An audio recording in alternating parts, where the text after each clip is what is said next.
Thank you, Mr. Chairman. In the 2 years after the implementation of President Trump and Republicans' Tax Cut and Jobs Act, we saw unprecedented growth in our economy, and American families were able to exhale.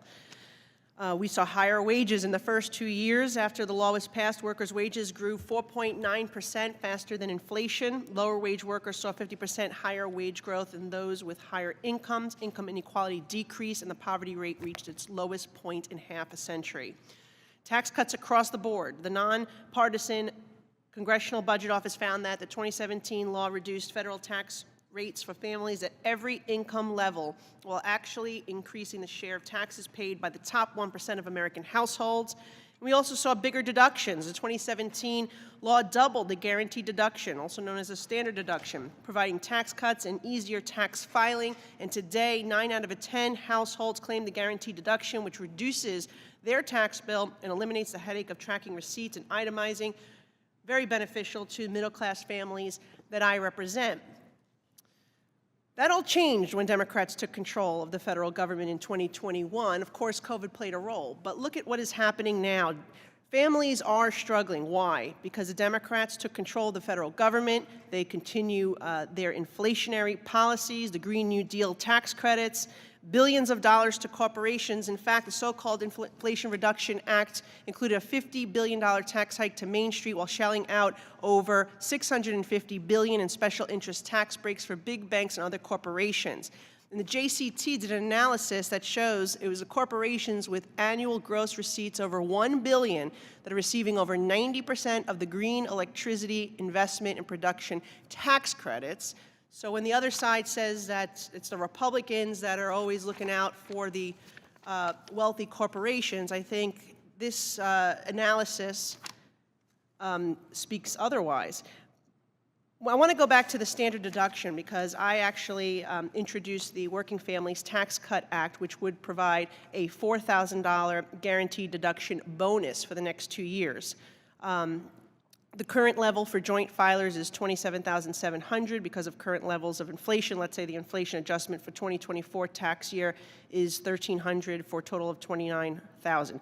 Should this become law, the $4,000 would be added on top of that for a deduction of $33,000 in 2024. A bigger tax deduction will reduce the federal tax bill for roughly 107 million Americans, including 350,000 families in my district, and it would allow them to keep more of their hard-earned money. Many middle-income households will see up to $775 more in their pocket per year, providing relief from President Biden's cost of living crisis. What would my legislation of a guaranteed deduction bonus mean for American families in this economy? Start with Mr. Norquist. Well, it'd be a help. It would reduce the cost of government to people, and that makes it a little easier to get through life. Okay. Alan Auerbach, would you like to add? I think in addition to the income that it would provide to much-needed income and it would provide to families, I would add it would also represent a major simplification of the tax system, because one of the things that TCJA did by increasing the standard deduction and by capping itemized deduction was by make it desirable for most people to claim the standard deduction, which is a great simplification. And increasing the standard deduction further would further that process, and that is a major benefit of simplification. Yeah, middle-class families in my district were getting crushed by the alternative minimum tax. Can you guys speak to that, about how the elimination of that has provided relief? Yes, Mr. Norquist. Getting rid of the alternative minimum tax for people, remember, that was a tax put in by the hate and envy crowd that argued there were 155 people who weren't paying any income taxes, largely because they were invested in municipal bonds.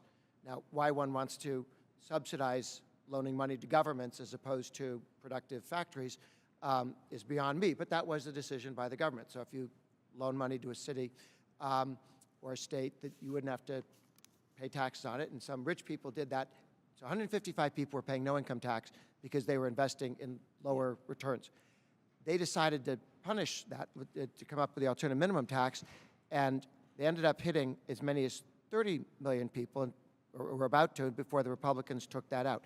So it was one of those situations where in trying to hit a few rich people, so you go, ah, ha, ha, we're mean to rich people, look at us.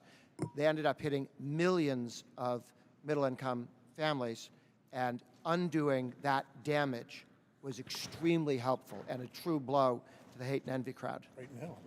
Thank you. I've run out of time. Mr. Pincher, you're recognized for 5 minutes.